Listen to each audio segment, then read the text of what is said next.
PM Modi के नेतृत्व में देश आज हर क्षेत्र में आधुनिक बन रहा है और देश का भविष्य भी नए भारत के लिए तैयार हो। इसके लिए अब प्रधानमंत्री मोदी देश के बच्चों के उज्जवल भविष्य को आधुनिक युग की ओर ले जा रहे हैं, जिसके लिए उन्होंने भारत की जीडीपी का 6% शिक्षा पर खर्च करने का भी निर्णय किया है। 21वीं सदी का भारत दुनिया के साथ कदम से कदम मिलाकर चल सके, इसके लिए पीएम मोदी ने 34 साल पुरानी शिक्षा नीति को बदल दिया है। नई शिक्षा नीति को 4 हिस्सों में बांटा है। पहले प्राथमिक और दूसरा उच्च शिक्षा है। तीसरे हिस्से में भाषा, संस्कृति और तकनीक पर ध्यान दिया गया है। चौथे हिस्से में गुणवत्तापूर्ण शिक्षा है। आइए आसान शब्द में समझते हैं कि पीएम मोदी की नई शिक्षा नीति से कैसे बच्चों का भविष्य उज्जवल होने वाला है। प्रारंभिक शिक्षा। पहले की शिक्षा नीति के अनुसार पढ़ाई का ढांचा 10+2 पर आधारित था, जिसकी वजह से 6 साल की उम्र का बच्चा पहली कक्षा में पहुंचता है, यानी 3 से 6 साल की उम्र के बीच उसका शिक्षा से कोई मतलब नहीं रहता था। 10+2 को बदलकर अब 5+3+3+4 के फॉर्मेट में कर दिया गया है, यानी बच्चे की उम्र 3 से 8 साल की होगी तो कक्षा 2 की पढ़ाई करेंगे। 3 से 6 साल के बच्चों के लिए अलग पाठ्यक्रम तैयार किया जाएगा और खेल के तरीके से पढ़ाया जाएगा। 8 से 11 साल की उम्र का 3 से 5वीं क्लास तक और 11 से 14 साल की उम्र में 5 से 8वीं क्लास तक कक्षा 6 से वोकेशनल विषय पढ़ाए जाएंगे, जिससे बच्चों में छोटी उम्र से ही स्किल बनने शुरू हो जाए, जिसको निखारने के लिए इंटर्नशिप भी होगी। साथ ही उन्हें छठी कक्षा से कोडिंग भी सिखाई जानी शुरू की जाएगी। 14 से 18 साल के बच्चे 9वीं से 12वीं तक पढ़ाई करेंगे। नई शिक्षा नीति में 5वीं कक्षा तक उनकी मातृभाषा में ही शिक्षा उपलब्ध कराई जाएगी, जिससे बच्चों को पढ़ाई करने में आसानी हो सके।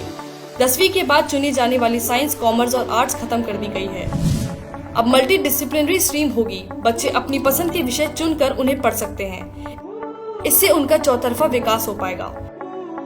एक्स्ट्रा एक्टिविटी कराने और तनाव को दूर करने के लिए बच्चों को स्टोरी टेलिंग, रंगमंच, ग्रुप स्टडी, पोस्टर और डिस्प्ले भी सिखाया जाएगा। बच्चों को किताबों के अलावा दूसरे माध्यमों से सिखाने पर जोर रहेगा, जिससे बच्चों के बस्ते का बोझ कम हो सके। उच्च शिक्षा। उच्च शिक्षा संस्थानों में प्रवेश के लिए कई टेस्ट की जगह अब एक कॉमन एंट्रेंस एग्जाम शुरू किया जाएगा। नई शिक्षा नीति के अनुसार उच्च शिक्षा में अब मल्टीपल एंट्री और एग्जिट सिस्टम है, जिससे बच्चों को 1 साल के बाद सर्टिफिकेट, 2 साल के बाद डिप्लोमा और 3 से 4 साल पूरे होने के बाद डिग्री मिल जाएगी। इससे किसी भी छात्र का साल खराब नहीं होगा और उससे उसे उसकी पढ़ाई का प्रमाण मिलता रहेगा। 3 साल की डिग्री उन छात्रों के लिए है जिन्हें आगे और पढ़ाई नहीं करनी है और शोध में नहीं जाना है। वहीं शोध में जाने वाले छात्रों को 4 साल की डिग्री पूरी करनी होगी। एमफिल का कोर्स नई शिक्षा नीति से हटा दिया गया है। अब पढ़ने वाले छात्र ग्रेजुएशन, पोस्ट ग्रेजुएशन करने के बाद सीधा पीएचडी कर सकेंगे। 4 साल के ग्रेजुएशन डिग्री प्रोग्राम, फिर एमए और उसके बाद बिना एमफिल के सीधा पीएचडी की पढ़ाई कर सकेंगे। ऑनलाइन एजुकेशन पर जोर। नए सुधारों में टेक्नोलॉजी और ऑनलाइन एजुकेशन पर जोर दिया गया है, जिसमें कंप्यूटर, लैपटॉप और फोन इत्यादि के जरिए विभिन्न ऐप का इस्तेमाल कर शिक्षा को रोचक बनाया जाएगा।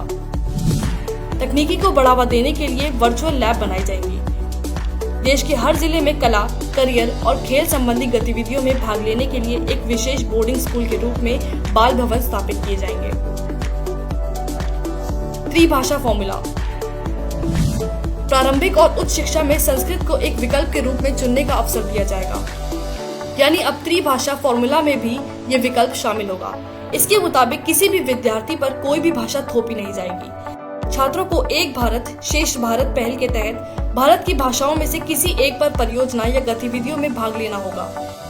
कोरियाई, थाई, फ्रेंच, जर्मन, स्पेनिश, पुर्तगाली, रूसी भाषाएं माध्यमिक स्तर पर बच्चों को पढ़ाई जाएंगी। भविष्य सुरक्षित करना।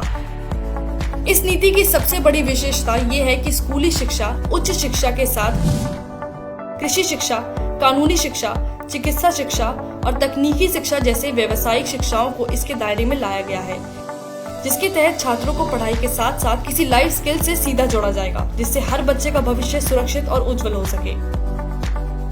इसके अलावा मोदी सरकार अब न्यू नेशनल करिकुलम फ्रेमवर्क तैयार करेगी। इसमें ईसीई, स्कूल, टीचर्स और एडल्ट एजुकेशन को जोड़ा जाएगा।